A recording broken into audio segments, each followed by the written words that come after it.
Welcome back to Harris from the Cosmos, Cosmic Travelers. Tonight we're diving deep into the show where Antelope finally returned after 10 painful shows of absence, while simultaneously unpacking a mathematical controversy that's tearing the Phish community apart. We also need to address the 77% breakout rate conspiracy because this was intentional chaos disguised as random setlist construction. Wait, so you're saying a jam band from Vermont is personally targeting you and your friends with mathematical puzzles? We feel very targeted, actually. Everything's connected when you're analyzing the sacred geometry of Phish shows, Adam. Anyway, the divide is that Phish.net claims this might be the 500th antelope, yet they count split antelopes as two separate instances. Like counting a sandwich cut in half as two sandwiches. Wait, you don't do that. I feel like everyone does that. Harris, moving right along. Meanwhile, the first set delivered a 77% breakout rate. That was absolutely deliberate. Martian Monster, 40 shows. Vultures, 40 shows. Undermined, also 40. The simulation is glitching over statistics, and the band knows exactly what they're doing. So they're like sandwich mathematicians? Yeah, Trey Anastasio is basically a deli counter worker with a PhD in advanced sandwich subdivision theory.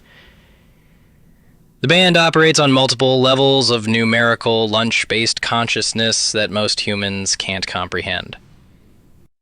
I had no idea lunch meat was this philosophically complex. Well, have I got some facts for you then? Let me tell you. AC/DC bag opened with pure fire, ripping from the start. The last time we got a bag opener that rocked this hard was Pittsburgh 6 shows ago. The band felt genuinely happy to be back in an arena after those stadium shows. You can see the rail. It exists in visible proximity rather than floating a mile away in the distance. So you're saying the physical distance to a metal barrier affects the music quality? Absolutely. The rail is a conduit for fan energy transmission, Adam.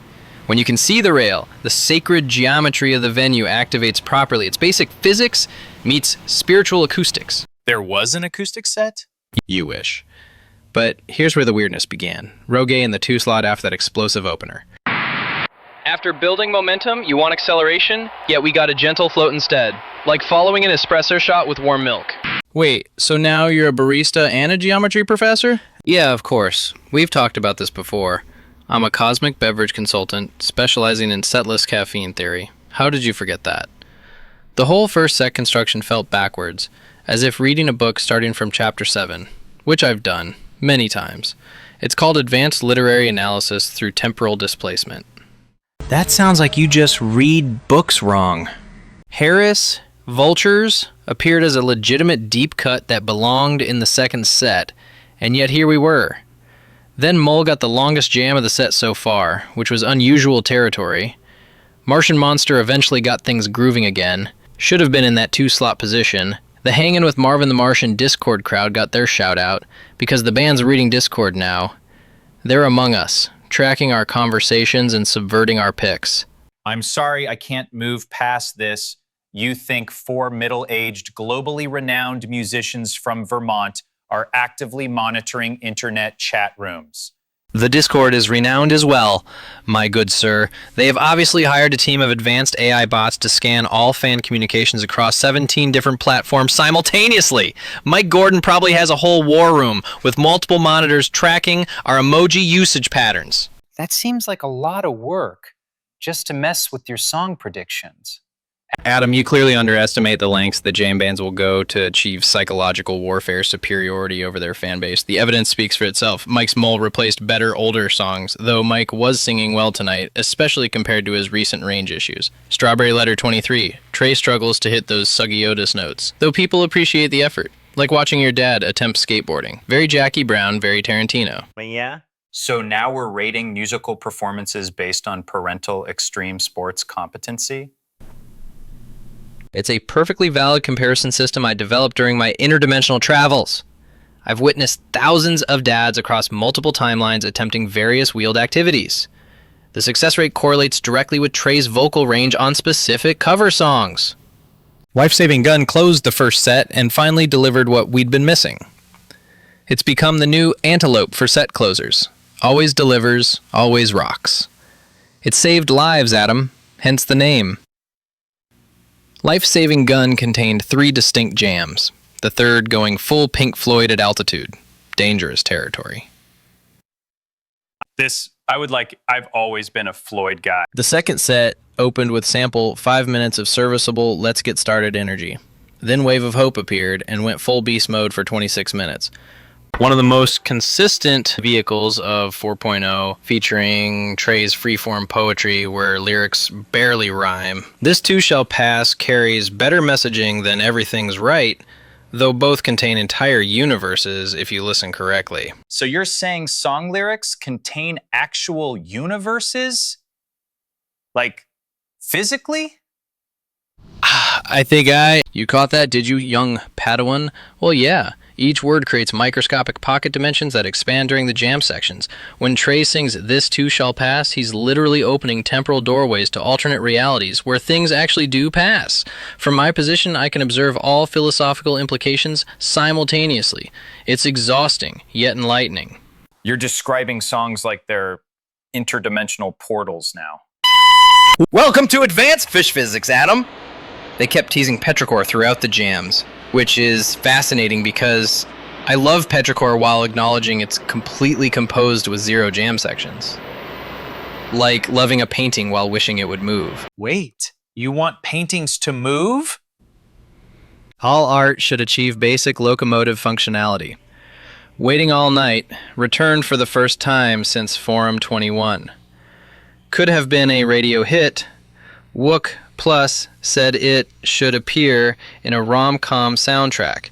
Picture Hugh Grant fumbling with his feelings while this plays. Box office gold exists in that timeline. You've seen Hugh Grant in alternate timelines? I've witnessed every possible Hugh Grant romantic comedy across 17 different dimensional planes. He's consistently charming, yet bumbling in most realities. The timeline where he becomes an action star is particularly disturbing. Hugh Grant action movies sound genuinely terrifying. Confident, Axla appeared, though they refused to perform the full "Don't Shine That Light" version anymore. Piper followed and absolutely destroyed expectations. Former glory restored completely. Instead of starting early and cutting short, they delivered the full treatment on the back end. We called for the slow build, Piper, and the universe provided. Remember when I mentioned needing that patient construction like the jammed out tube from previous shows? Synchronicity delivered. So you think the universe listens to your podcast requests? The universe subscribes to my Patreon and leaves thoughtful comments on every episode. It's one of my most engaged listeners, actually. Very supportive, occasionally offers song suggestions through cosmic interference patterns. The universe has a Patreon account? Universal consciousness operates through multiple subscription-based platforms. Exclamation point. Lonely Trip followed, 6 minutes that felt like 20. After 2 incredible jams, the set became schizophrenic. Short song, massive jam. Short song, massive jam. Like a playlist on shuffle. Numberline appeared because it's reliable vanilla ice cream, always available when you need safety. You're describing a Phish set list like it has a personality disorder. Multiple personality disorder is actually very common among advanced musical compositions. Each song represents a different facet of the band's collective psyche, struggling for dominance. Loving Cup closed the set in top 5 cover territory. That bass line creates pure kumbaya moments, perfect for being back in an arena with a full light rig. The lights looked spectacularly, impossibly tall. Lights can be psychologically impossible. These lights violated several spiritual laws of physics and at least 3 principles of visual perception. In certain dimensions, light towers become so tall, they actually curve back through space-time and become short again. Bug and Mango Song handled encore duties, then finally, Antelope emerged. The first since Hollywood Bowl, when it was inexplicably placed mid-second set.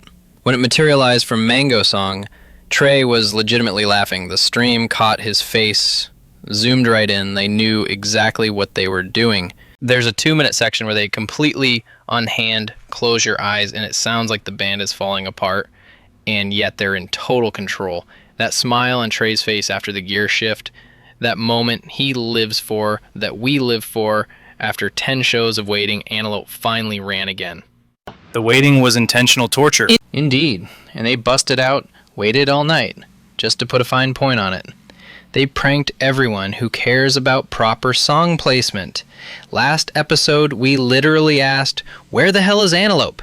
And they made us wait until the very last song. It's supposed to be a set one closer, yet they trolled us completely.